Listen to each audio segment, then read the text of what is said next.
새벽 예배를 기도로 시작하겠습니다. 자비로우신 하나님 아버지 감사합니다. 우리를 사랑하시고 우리를 인도하셔서 여기까지 오게 하신 주님을 찬양합니다.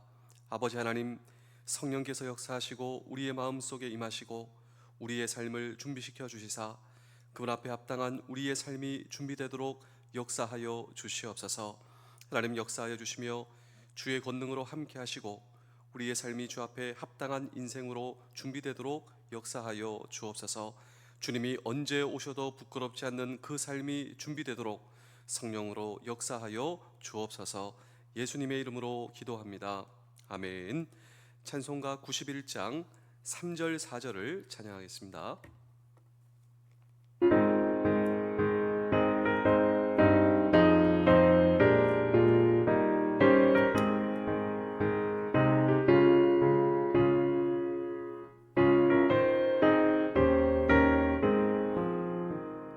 존귀하신 주의 이름 우리 기쁘도다. 주의 품에 안길 때에 기뻐 찬송 부르리. 예수의 이름은 세상의 소망이요. 예수의 이름은 천국의 기쁨일세. 우리 갈 길 나간 후에 보좌 앞에 나아가 왕의 왕께 경배하며 면류관을 드리리. 예수의 이름은 세상의 소망이요. 예수의 이름은 천국의 기쁨일세. 베드로전서 1장 3절입니다. 우리 주 예수 그리스도의 아버지 하나님을 찬송하리로다. 그의 많으신 긍휼대로 예수 그리스도를 죽은 자 가운데서 부활하게 하심으로 말미암아 우리를 거듭나게 하사 산 소망이 있게 하시며. 아멘. 동방의 예루살렘으로 불리워진 도시가 있었습니다. 이 동양의 예루살렘이다 불렸던 이 도시는 예전에 큰 대부흥 운동이 일어났습니다. 이 도시에는 많은 신학교, 또 이 도시에는 많은 교회, 또 이 도시에는 많은 아주 진실한 신실한 그리스도인들이 생겨나게 되고, 이 도시의 이런 영향이 한 나라에 아주 막대한 이런 영적인 영향력을 끼치게 된 이 도시의 별명이 동방의 예루살렘이었습니다. 그랬던 이 도시는 지금 현재 전 세계에서 가장 핍박이 극심한 도시가 되었습니다. 이 도시의 이름은 무엇일까요? 이 도시의 이름은 평양입니다. 여러분, 평양이 예전에 동방의 예루살렘으로 불리웠고, 이곳에는 많은 교회가 있었습니다.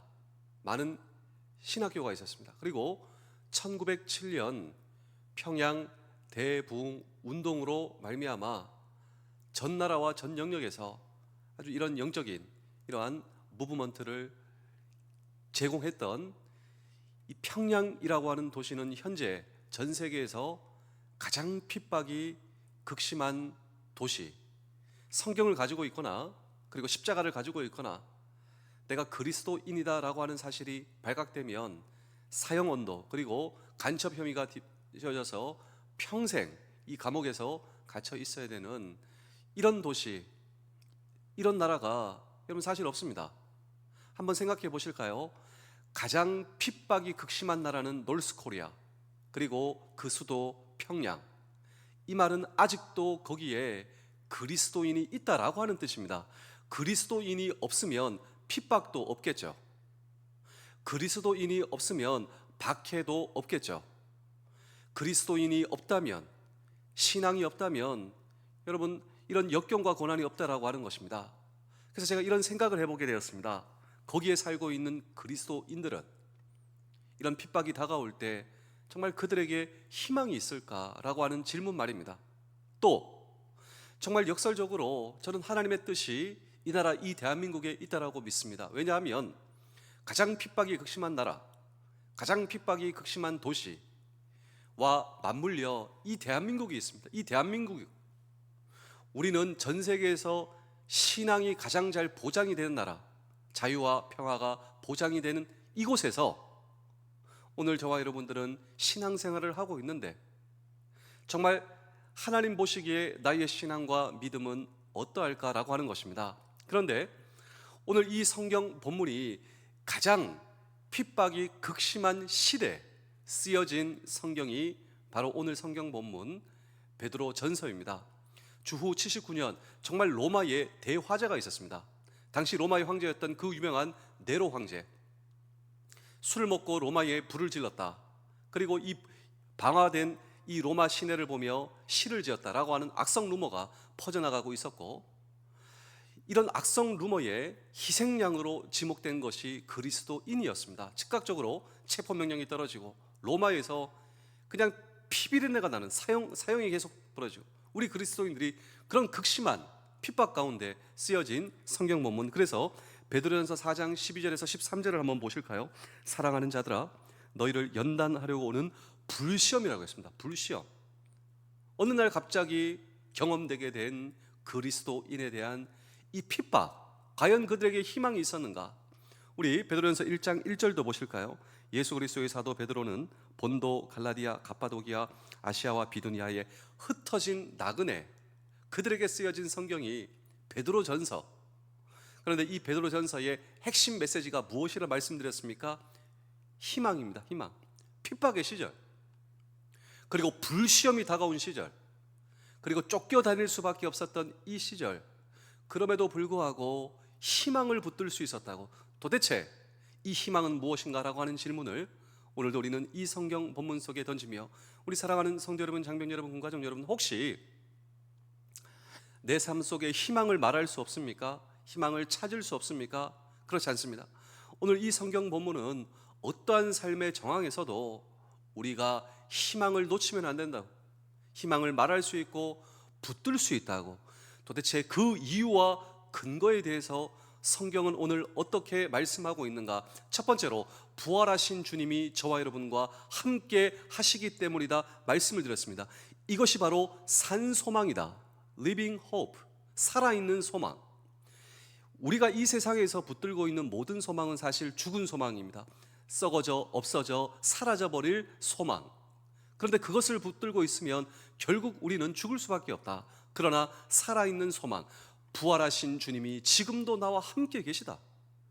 죽음을 이기신 그분이 내 인생의 모든 문제로 해결하실 수 있음을 믿습니다. 그리고 주님 붙들고 있으면 천국 소망, 주님께서 나를 그곳에 인도하여 주실 줄 믿습니다. 산 소망, 천국 소망이 아직도 우리가 희망을 붙들 수 있는 이유다 말씀을 드렸습니다. 한 걸음 더 나아가 오늘 이 세 번째로 하나님의 능력이 오늘도 저와 여러분들을 보호하시기 때문에 아직도 우리는 희망을 놓쳐서는 안 됩니다. 어떤 상황에서도 우리는 희망을 말할 수 있으며 희망을 붙들 수 있다라고 하는 것입니다.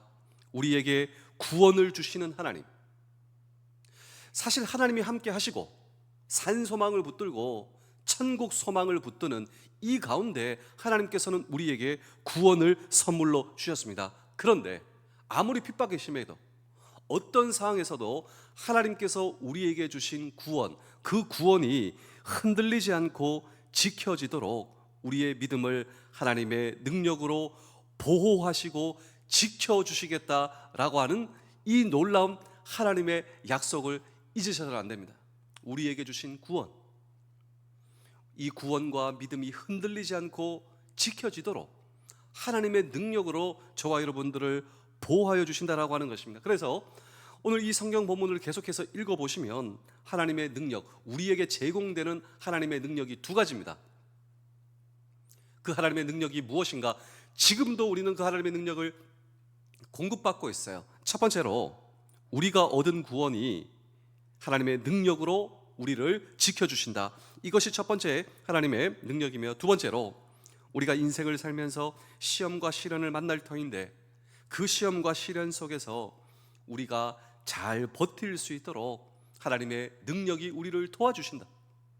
우리가 얻은 구원이 잘 지켜지도록, 어떤 시험과 시련 속에서도 우리가 잘 버틸 수 있도록 하나님의 능력이 우리를 보호하신다. 우리 베드로전서 1장 5절의 말씀을 함께 읽겠습니다. 너희는 말세에 나타내기로 예비하신 구원을 얻기 위하여 믿음으로 말미암아 하나님의 능력으로 보호하심을 받았느니라. 여러분, 이것이 하나님께서 저와 여러분 주시는 놀라운 약속의 말씀이죠.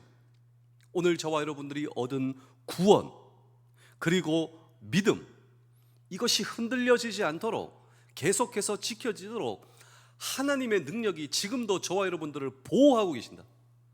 하나님의 능력이 저와 여러분들을 안전하게 지켜주고 계신다. 여러분, 이 놀라운 하나님의 약속, 이 놀라운 하나님의 희망을 붙드시는 오늘 저와 여러분 되실 수 있기를 주의 이름으로 축복합니다. 오늘도 하나님의 능력이 나를 보호하고 계세요. 그리고 하나님의 능력이 나를 안전하게 지켜주고 계신다. 무엇이? 하나님의 능력이 나에게 허락하신 구원, 그리고 이 믿음이 흔들려지지 않고 지켜지도록 하나님의 능력이 오늘 저와 여러분들을 꽉 붙들고 계시다.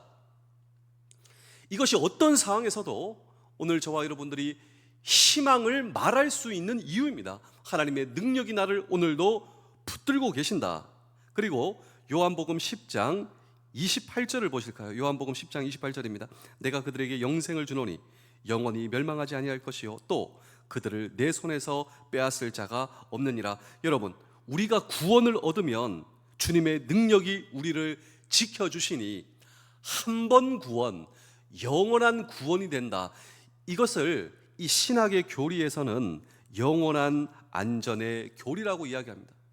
우리가 예수 그리스도를 믿고 구원을 받고 하나님의 자녀가 되었을 때 우리의 구원은 영원한 구원으로 지켜진다. 그래서 오늘 이 성경 본문의 맥락에서 나온 우리 해병대의 구호가 있습니다.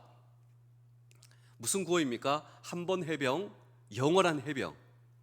그런데 이 구호가 어디서 나왔냐면 성경 말씀에서 나왔습니다. 한 번 구원, 영원한 구원이죠. 오늘 저와 여러분들의 이 구원과 믿음이 잃어버려지지 않도록 하나님의 능력이 저와 여러분들을 보호하시니 우리가 한번 구원을 얻으면 영원한 구원으로 하나님께서 지켜 보호하여 주신다라고 하는 것입니다. 하나님의 능력 때문에 오늘 저와 여러분들의 구원이 그렇게 지켜질 수 있다라고 하는 것, 때로 내가 좀 흔들려도 그래서 주님이 나를 지켜주신다라고 하는 사실을 오늘 저와 여러분들이 믿을 수가 있는 것입니다. 하나님의 능력은 우리가 경험하는 온갖 시험과 시련 속에서도 오늘 저와 여러분들이 잘 버틸 수 있도록 그의 능력으로 우리를 도와주시겠다. 오늘 이 성경 본문이 약속하고 있지 않습니까? 어떤 분들은 이런 질문을 할 수가 있습니다. 아예 그 시험이 내게 다가오지 않도록 왜 미리 막아주시지 않는가라고 하는 질문 말이죠. 근데 사실 저도 잘 모르겠습니다. 그래서 성경학자들은 그것을 가리켜 하나님의 신비, 믿음의 사람들, 이 성도들에게 다가오는 시험을 가리켜 그것은 하나님의 신비다. 성경학자들은 이야기를 하고 있습니다. 그런데 오늘 이 성경은 한 가지를 암시하고 있습니다. 왜 시험을 막아주시지 않는가라고 하는 질문에 대하여 오늘 이 성경 본문은 한 가지를 암시하고 있는데, 하나님께서 우리를 영원한 그의 자녀로 삼아주시고도 우리의 인생의 장에 시련을 허용하시는 이유, 그 이유가 무엇일까요? 여기에서 우리는 다 면제된 것이 아니라 이 말이죠. 우리가 하나님의 자녀가 되었음에도 불구하고, 우리의 구원이 영원한 구원이 되었음에도 불구하고 우리의 인생에 시련을 허용하시는 이유에 대해서 우리 베드로전서 1장 7절의 말씀을 보겠습니다. 너희 믿음의 확실함은 불로 연단하여도 없어질 금보다 더 귀하여 예수 그리스도께서 나타나실 때 칭찬과 영광과 존귀를 얻게 할 것이니라. 시련을 통하여 하나님께서 나라고 하는 사람을 하나님이 기뻐하시는 사람으로 빚어 만드신다라고 하는 것입니다. 나라고 하는 사람을 하나님이 기뻐하시는 사람으로, 저와 여러분들을 빚어 만드신다. 무엇을 통하여서요? 시련을 통하여, 시험을 통하여 말이죠. 불같은 시련 속에서 이 아주 이 그 뜨거운 불 속에서 이 금이 불순물이 제거가 됩니다. 그리고 정금이 되죠. 그래서 금이 불순물이 없는 순수한 금으로 재련되기 위해서는 뜨거운 불이 필요하듯, 오늘 저와 여러분들이 하나님이 기뻐하시는 사람으로 하나님께서 나를 빚어 만드시기 위해서 나는 금보다 더 귀한 존재, 하나님께서 우리의 인생에 허용하신 그 시험 속에서 내가 재련된다라고 하는 것입니다. 그분이 만들어 주신다라고 하는 것입니다. 이와 같은 하나님의 목적을 깨닫고 있는 사람이라면 우리의 인생에 시험과 시련이 다가오고 우리가 통과할 때 아프지만, 그리고 그 시험과 시련은 우리를 울리지만, 그러나 이 눈물 속에서도 우리는 동시에 기뻐할 수가 있는 것입니다. 우리 베드로전서 1장 6절입니다. 그러므로 너희가 이제 여러 가지 시험으로 말미암아 잠깐 근심하게 되지 않을 수 없으니 오히려 크게 기뻐하노다. 이것이 바로 그리스도인들의 삶이다라고 하는 것입니다. 제가 마지막으로 한 편의 이야기를 들려드리고 핍박 설교 시리즈, 이 핍박과 시련 가운데 희망의 근거와 이유는 무엇인가, 이 설교 시리즈를 마치겠습니다. 제가 자주 이분의 이야기를 들려드립니다. 아주 자수성가하신 분입니다. 가난한 삶 속에서도 믿음의 아내를 잘 만나 믿음을 배우게 되고, 그리고 믿음을 깨닫게 되고, 내 인생에 찾아오신 구원해 주신 예수 그리스도를 만나 인생이 변한 분, 아주 하급 공장에 하급 청소 허드렛 일, 어느 날 갑자기 이분에게 이 도난 혐의가 몰리게 되었습니다. 이 회사에 도난 사건이 발생돼서 청소하고 늦게 남아서 일을 하시는 분이 이분이라서 도난의 혐의, 그냥 수모를 겪고 집에 와서 회사를 그만두겠어. 근데 믿음의 아내는 안 돼요. 여기서 그만두시면 어떤 곳에서도 할 수가 없어요. 하나님이 살아계시고 내가 당신을 위해서 기도하는데 왜 포기하시려고 해요? 다음날 회사에 가서 이제 도시락을 먹으려고 하다가 아내의 편지가 떨어졌습니다. 그 편지를 한번 읽어드릴까요? 나는 당신이 다른 사람을 의심하는 사람이 되기보다 오히려 의심받게 된 것을 감사해요.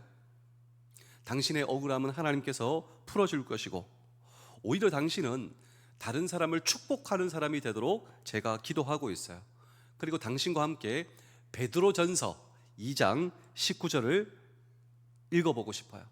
그리고 이 베드로전서 2장 19절에서 21절을 읽는데 정말 아내의 이 편지와 말씀을 보고 이분의 뺨을 통하여 뜨거운 눈물이 흘러내렸답니다. 제가 한번 이 말씀을 한번 읽어드릴까요? 부당하게 고난을 받아도 하나님을 생각함으로 슬픔을 참으면 이름 아름다우나 죄가 있어 매를 맞고 참으면 무슨 칭찬이 있으리요. 그러나 선을 행함으로 고난을 받고 참으면 이는 하나님 앞에 아름다우니라. 이를 위하여 너희가 부르심을 받았으니 그리스도도 너희를 위하여 고난을 받으사 너희에게 본을 끼쳐 그 자취를 따라오게 하려 하셨느니라. 이 말씀을 읽는 순간 아멘 했답니다. 그리고 그렇게 자기를 힘들고 못살게 굴었던 부장님에게 편지 한 통을 쓰게 되었는데 부장님을 원망하지 않습니다. 오히려 서로가 서로를 의심해야 되는 이 시대와 세상이 원망스러울 따름입니다. 그러나 이런 세상일수록 정직한 사람을 필요로 한다는 그런 채찍으로 저는 어제와 오늘의 교훈을 삼고자 합니다. 부장님 사랑합니다. 축복합니다. 얼마 후 그의 누명이 벗겨졌고 이 회사의 모든 사람들의 신뢰, 그리고 이 사랑 속에서 그 회사에서 어느 날 이 회사의 오너분이 미국으로 자녀가 있으니 갔답니다. 그래서 누구에게 이 회사를 맡길까? 그분에게 이 회사를 맡겼다는 거예요. 여러분, 믿음으로 버텼습니다. 어떤 상황에서도 살아계신 하나님이 나와 함께 계시고 천국 소망이 나의 하나님의 능력이 나를 오늘도 보호하여 주신다. 여러분, 이런 믿음이 오늘 저와 여러분들의 믿음이 될 수 있다. 지금도 살아계신 하나님, 부활하신 주님이 나와 함께 계시고 오늘도 천국 소망, 썩어져 없어버릴 소망이 아니라 천국 소망을 오늘 저와 여러분들이 붙들고 내가 하나님의 자녀가 되었습니다. 구원받은 하나님의 자녀. 나에게 하나님께서 이런 믿음을 주셨습니다. 이 믿음이 흔들리지 않고 없어지지 않도록 하나님의 능력이 오늘도 나를 보호해 주시고, 어떤 시련 가운데서도 이 시련에 버틸 수 있도록 하나님의 능력이 나를 안전하게 지켜 보호해 주신다. 한 번 해병, 영원한 해병. 이 뜻의 의미를 누구보다 우리는 잘 이해하지 않겠습니까? 한 번 구원, 영원한 구원. 하나님의 능력이 오늘도 나를 보호하신다. 여러분, 이러한 믿음으로 저와 여러분들이 기도할 수 있다면, 이런 믿음으로 맡겨주신 사명을 감당할 수 있다면, 하나님께서 저와 여러분들을 통하여 이곳을 축복해 주신다라고 하는, 여러분, 이 희망의 놀라운 복음을 오늘도 소유하시고 붙드시는 우리 모두 되실 수 있기를 주의 이름으로 축복합니다. 기도하겠습니다. 주님이 언제 오셔도 부끄럽지 않는 그 삶이 준비되도록 성령으로 역사하여 주시며, 아버지, 지금은 뛰고 있는 내 심장이 언제라도 한순간 멎을 것입니다. 그리고 나는 주님 앞에 서서 내 생애를 결산하게 될 것입니다. 그 순간 내 인생이 부끄럽지 않은 인생, 예수 믿고 변화되어 주님 섬기고 주님 증거하다 살아온 인생, 빛나고 아름답고 신실되고 거룩한 인생, 예수님 때문에 변화되었고 예수님 때문에 행복한 인생, 아버지 하나님, 이런 인생의 결산을 우리에게 허락하여 주시옵소서. 그 마지막을 준비하며 살아가게 도와주시고, 오늘이 그 마지막을 준비하는 첫날 되게 하여 주옵소서. 예수님의 이름으로 기도합니다. 아멘.